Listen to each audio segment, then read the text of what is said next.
thanks for letting me come here today to speak to all of you. My name's Kyle Napp, and I'm an associate judge here in Madison County, but I grew up here. I was born and raised in East Alton. There were some people at the table that live in my old neighborhood. We were having a little memory lane, but my mom was a school teacher at Lewis and Clark Elementary, junior high, and she worked in Wood River for almost 26 years. I went to Roxana High School, went from grade school, went to Rosewood Elementary, which is no longer there, sadly. Graduated from Roxana. I was the youngest of 4 kids. My maiden name was Sherset, so some people know the Sherset name more than others. But I graduated from high school. I went to the University of Missouri at Columbia, and I majored in finance and banking and real estate. Graduated from Mizzou and went to U of I to law school.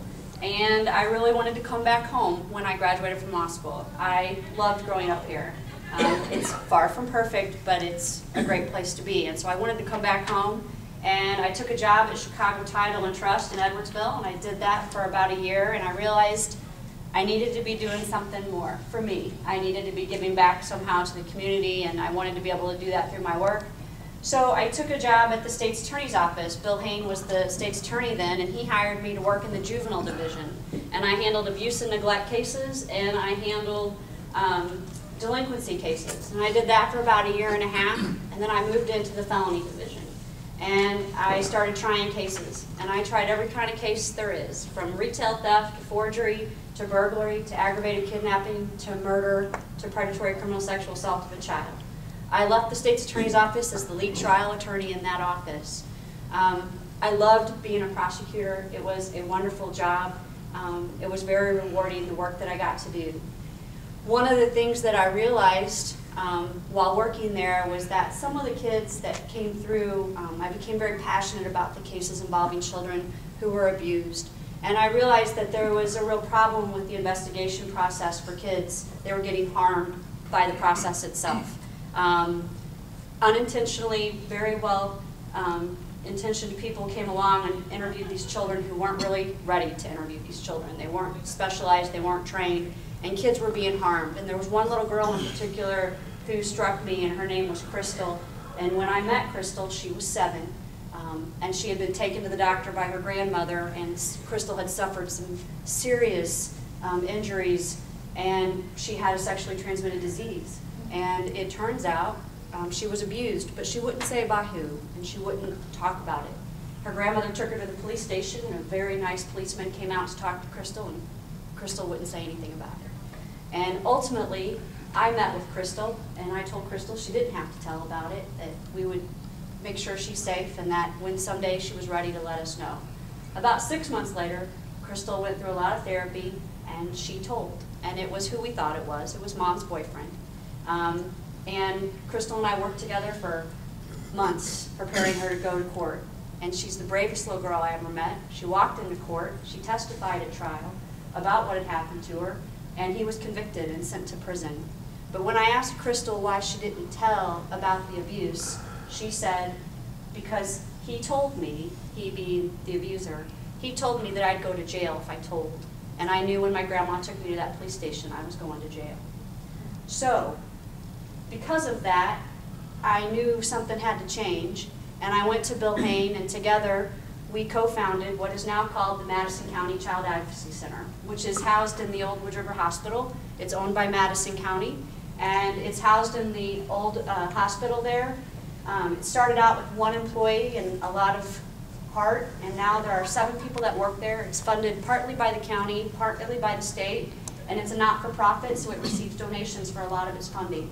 Children who are abused or have witnessed abuse go there to be interviewed by a forensic interviewer, and present is a team of people, including the police, the state's attorney, counselors, who all watch this interview through a 2-way mirror. They've interviewed over 3,700 children since its inception in 2002. And it's one of the things that I think I'm most proud of in my work as a prosecutor.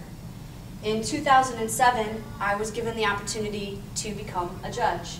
I applied, and I was appointed an associate judge. And you may not know this, but there are 22 judges in Madison County. 13 of them are appointed, like me, and we are appointed by the 9 circuits. They vote on whether or not to appoint us as a judge. Those 9 circuits are elected by all of you. And once they're elected as a judge, they then run for retention every 6 years. That means nobody can run against them, but you have to go to the polls and vote yes or no on whether or not to retain those 9 circuit judges. So I was appointed as an associate judge in 2007. I worked in the family division. I worked in the traffic and misdemeanor division. Hopefully I didn't see any of you there with your traffic tickets. And then I moved on to the felony division, where I am now. And I handle a criminal felony docket, so I handle trials that come before me. I'm also the judge that's in charge of the mental health court and the drug court, which are 2 fabulous programs, along with the Veterans Court, which Brad knows a lot about. But the Veterans Court is run by Judge Romani. And these are alternative courts, and these are courts set up to try and help people who've run afoul of the law, but they really need a hand up, and they need some help. And so we give them intensive services. We have them coming to court every 2 weeks. We get them counselors. We try to get them jobs. We try to get them off drugs and get them treatment. It's a very intensive program, but it works because a lot of people that graduate from our programs do not go out and reoffend again in the community, which benefits all of us. And sending people to prison, our prisons are full, so you can't send everybody to prison. So it's really been an honor for me to work in these alternative courts. I'm a big believer that if you want to make a change in your community, you have to be involved in your community. I am a member of the Wood River Women's Club and have been for almost 20 years. I joined because my grandma was a member of the Wood River Women's Club, and when she couldn't drive anymore, she said, "You got to drive me." So I started going to the meetings, and I've stayed. I live in Godfrey now with my husband and my kids, who all attend Alton School District, but I still go to my Wood River Women's Club meetings, and now I can't leave because they're all my friends. I work with the DARE programs through East Alton, Roxana, Bethalto, Alton. I've worked with the Senior Services Plus. I've worked with Junior League. I donate my time to do all these things because I think it's important if you want to make a difference in your community that you have to be involved in it. I'm here today because I am running for circuit judge. Judge Romani, who is the chief presiding criminal judge and has spent his entire circuit career in the criminal division, is retiring. And I'd gladly not be running for circuit judge if he'd stay. He's a fabulous judge, and he's the head of the Veterans Court, and he's decided that he's ready to retire. And so he asked me if I would consider running for his position because he wanted to make sure that it was filled with someone that he knew could do the job. So I'm running for circuit judge. I come up on the ballot in November, and my hope is that you'll go out and you'll consider me, that you'll go to my website and look at what I've done and see who I am.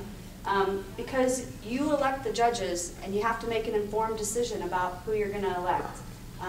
So my hope is that you'll give that some consideration.